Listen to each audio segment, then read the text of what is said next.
$5,000. That's what my mother said when she called me about my sister's wedding. Not "how are you?" Not "we miss you." Just a number, a price tag, for something I'd never received myself. I sat there holding the phone, remembering how I'd scraped together every penny for my own wedding 2 years ago, how I'd smiled and said it's fine when they showed up empty-handed, how I'd convinced myself they just couldn't afford it, how I'd watched other brides open envelopes full of checks and gift cards while my pile stayed embarrassingly small. The memory hit me like a slap, my mother's face glowing blue from her phone screen during my ceremony, her finger nervously scrolling through Facebook while I said my vows, my father checking his watch like he had somewhere more important to be, me, with wet hands and a chipped nail, washing dishes at my own reception, while everyone else took photos. Turns out, they could afford it. They just didn't think I was worth it. They thought I was the reliable one, the one who'd figure it out, the one who didn't need help. They were wrong about that last part. My name is Sarah. I'm 31, and I finally learned the difference between being family and being useful. When I got married, they gave me nothing. Not even a "we wish you well." I remember standing in that venue, watching other brides open envelopes full of checks and gift cards, while my pile stayed embarrassingly small. My husband and I had paid for everything ourselves: the venue, the flowers, the photographer, the DJ, the cake, the decorations, all of it. Every single detail came out of our own pockets. I can still see my mother's face that day, bathed in the blue glow of her phone screen. She sat in the front row, but she wasn't watching me walk down the aisle. She was scrolling through Facebook, her finger moving in that familiar nervous rhythm. Scroll, pause, scroll, pause. Like my wedding was just background noise to her. Digital life. My father kept checking his watch. Not once, not twice, but constantly. During the ceremony, during the reception, during my first dance, he stayed for exactly 2 hours, long enough to avoid looking completely awful to the other guests, then made his excuses about an early morning meeting.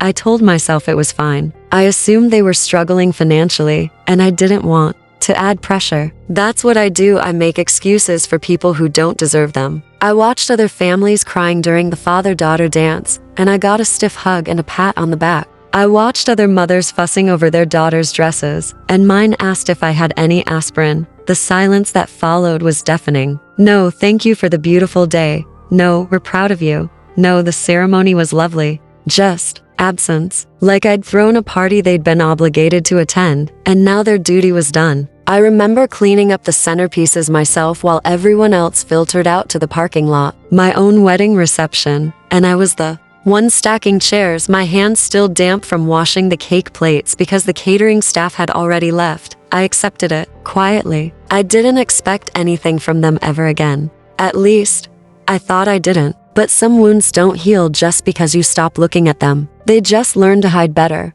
waiting for the right moment to remind you they're still there. The contempt was subtle but constant. Every milestone I achieved was met with a shrug, like my accomplishments were expected rather than celebrated. I bought my first house at 25 silence, got promoted to management at 28 crickets, paid off my student loans early, not even a congratulations text. I was invisible when I succeeded, and useful when they needed something. Fast forward to years. My younger sister Emma announces her engagement to her college boyfriend, and suddenly I'm relevant again. Mom called me on a Tuesday morning, her voice unusually warm, almost syrupy. The kind of tone she used when she needed something but didn't want to ask directly. "We want to include you in the wedding planning," she said. "You know, sister bonding time. It'll be fun. We can pick out flowers together. Maybe go dress shopping." I actually felt something flutter in my chest. Maybe this was it, maybe. They'd realized they'd been distant, and this was their way of making amends. Maybe we could finally be the family I'd always wanted. Maybe my sister's wedding would be the bridge that brought us together. I started imagining shopping trips, late-night phone calls about centerpieces, the kind of relationship I'd seen other sisters have. I remembered Emma's sweet 16 party, how they'd surprised her with a red Honda Civic in the driveway, complete with a giant red bow. I was working at Target that summer, carrying my books in a backpack with a broken zipper, taking 2 buses to get to my job. When I asked about driving lessons, Dad said I was responsible enough to figure out public transportation. "We were hoping you could help with the venue deposit," Mom continued, and that flutter died instantly. It's $5,000. We know you and Marcus are doing well, and we thought. I sat there in my kitchen, coffee getting cold, realizing I wasn't being invited to bond. I was being recruited to pay. The invisible older sister, useful at last, not wanted for my opinion, my taste, my sisterly advice wanted for my bank account. The same bank account they'd never asked about when I was eating ramen for dinner 3 nights a week during my unemployment. Sorry, what? I heard myself say, though I'd heard her perfectly the first time. Sometimes you need to hear terrible things twice to believe them. The silence on the other end was telling. She hadn't expected me to question it. She'd expected me to say yes immediately, the way I always did, the way I'd been trained to do. Why can't you help Emma the way you helped me? I asked, knowing the answer would hurt but needing to hear it anyway. Sometimes you have to poke the wound to remember why it's there. Well, you and Marcus were more financially stable back then, Mom said, like it was obvious, like it was written in stone somewhere that I'd always been the responsible one. Emma's still finding herself. She's not established like you were. Established. That's what they called it when I worked 2 jobs to pay for college. When I graduated without debt while Emma partied through her 20s on their dime. When I bought my first house at 25 while she was still living in their basement, rent-free, with her laundry done and her meals cooked. When I built a career while she changed majors 3 times and took gap years to travel through Europe on their credit card. I remembered her study abroad semester in Italy, the one that cost them $12,000. I remembered asking if I could take a summer chemistry class to get ahead, and being told it was too expensive at $300. I remembered Emma's graduation party, catered and perfect, and my own quiet dinner at Applebee's with just my parents and Marcus. Besides, Mom added, you understand family responsibility. You've always been the mature one. Dad was quiet on the extension, but I could hear him breathing, not defending me, not disagreeing with her, just there, like furniture, like a witness who'd chosen to stay silent. I wondered if he even had an opinion, or if he'd just learned to let Mom make all the decisions about who mattered and who didn't. I felt that old familiar ache, the one that comes from being taken for granted so long you forget what appreciation feels like. The responsible one, the stable one, the one who pays, the one who doesn't need help because she's always figured it out before. But here's the thing about being reliable. People start to think you don't have a choice in the matter. They start to think your compliance is permanent, your boundaries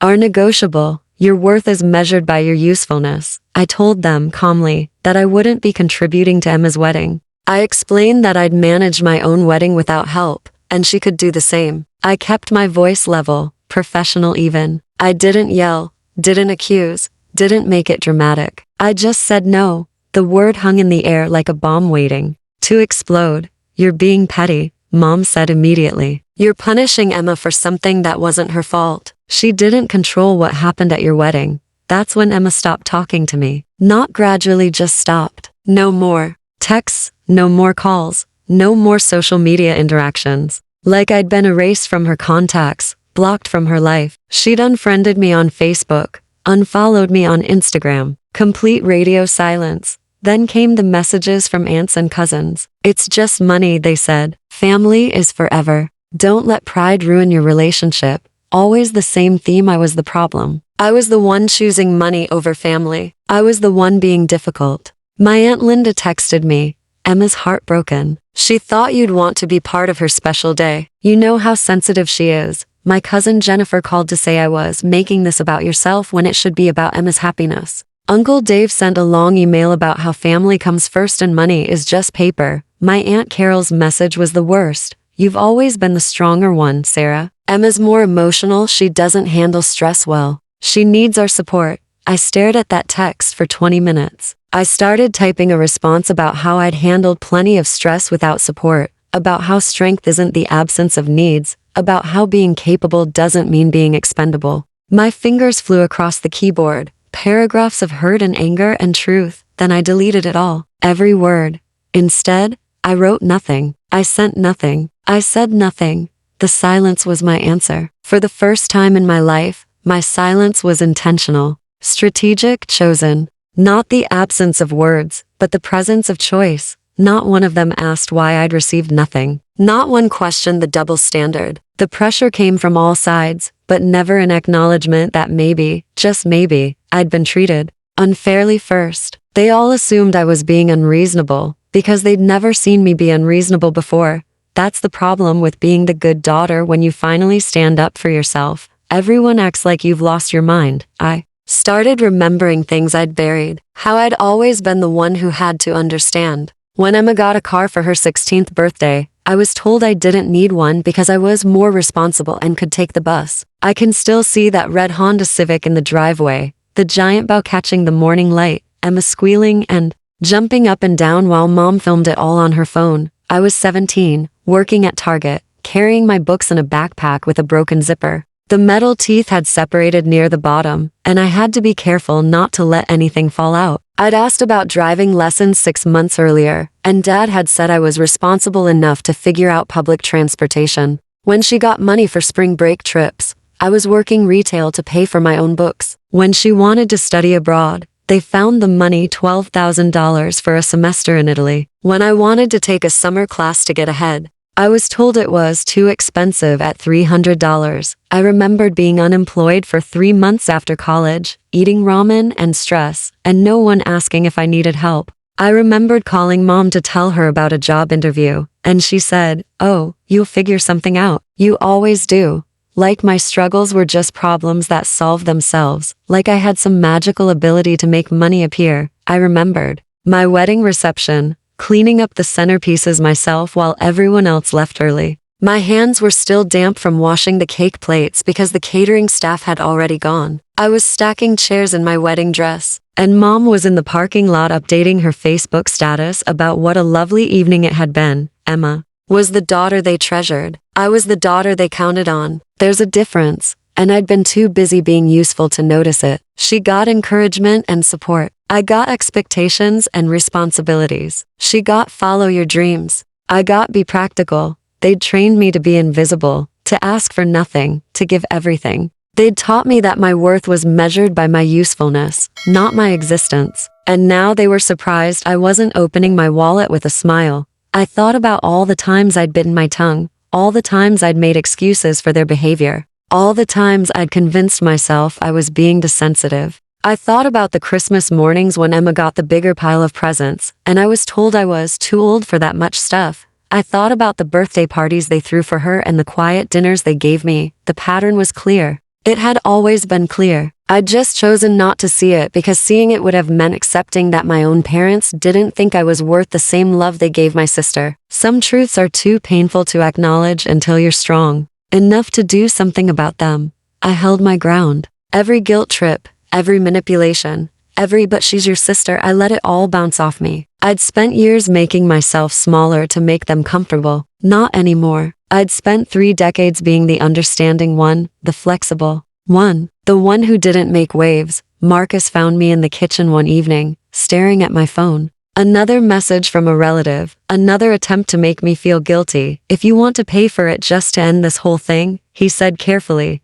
"I'll support whatever you decide." I looked at him, this man who'd watched me clean up after my own wedding, who'd held me when I cried about being forgotten at family gatherings, who'd seen me bend over backward for people who never bent at all. "It's not about the money," I said finally. "It's about everything that was never said." He nodded, understanding immediately. "Then don't say it with money." Emma sent me one final message. "Don't bother showing up to the wedding. I don't want someone there who doesn't support me." I stared at that text for a long time. Then I typed back. I wasn't planning to. The silence that followed was different from the ones before. This wasn't the absence of acknowledgement, this was the presence of choice. My choice. I'd stopped explaining myself, stopped justifying my worth, stopped begging for the basic respect they'd never given me. Marcus asked if I was okay. "I'm fine," I said, and meant it. I'm finally fine. The peace of not selling myself for guilt was stronger than the weight of their disapproval. For the first time in my life,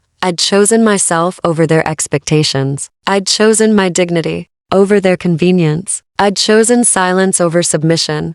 They could have their golden child and their perfect wedding. I'd have my self-respect. My husband and I went to the coast that weekend. We walked on the beach, ate good food, and didn't think about flower arrangements or family drama. It was the first time in years I'd felt completely free. No obligations, no expectations, no guilt weighing me down like a stone in my chest. We stayed at a little bed and breakfast overlooking the ocean. I slept better than I had in months. No anxiety dreams about family dinners. No stress about saying the wrong thing. No walking on eggshells around people who were supposed to love me unconditionally. My aunt called me Monday morning. "The wedding was beautiful," she said, "but it wasn't the same without you." I found myself smiling. "Exactly." She paused, confused. "Don't you feel bad about missing it?" "No," I said, and meant it. "I feel peaceful." "But she's your sister," she said. Like that explained everything. Like shared DNA was supposed to override years of being treated like a second-class citizen in my own family. "She is," I agreed. "And I'm someone who deserves better than being treated like a bank account with legs." There was a longer pause. Then, "You know your mother cried because you weren't there, right?" She kept looking at the empty seat. I felt something shift inside me. Not guilt. Something sharper, cleaner. "Did she cry at my wedding?" I asked. The silence stretched between us like a canyon. I could hear her breathing, could almost hear her brain working, trying to find an answer that wouldn't make my mother look bad. That's different," she said finally. "Is it?" Another pause. Longer this time. "I just think she had 31 years to cry for me," I said quietly. I'm not impressed that she chose Emma's wedding to start. The conversation ended awkwardly, but I didn't care. I'd stopped caring about making other people comfortable with my decisions. I'd stopped caring about being the good daughter, the understanding sister, the reliable one who never complained. They taught me to survive alone. They just didn't expect I'd learn it so well. They thought quiet meant weak. They learned the difference. I still have my silence, and it's been enough. Finally enough. If this reminded you of someone, maybe yourself subscribe. We don't have to scream to be heard.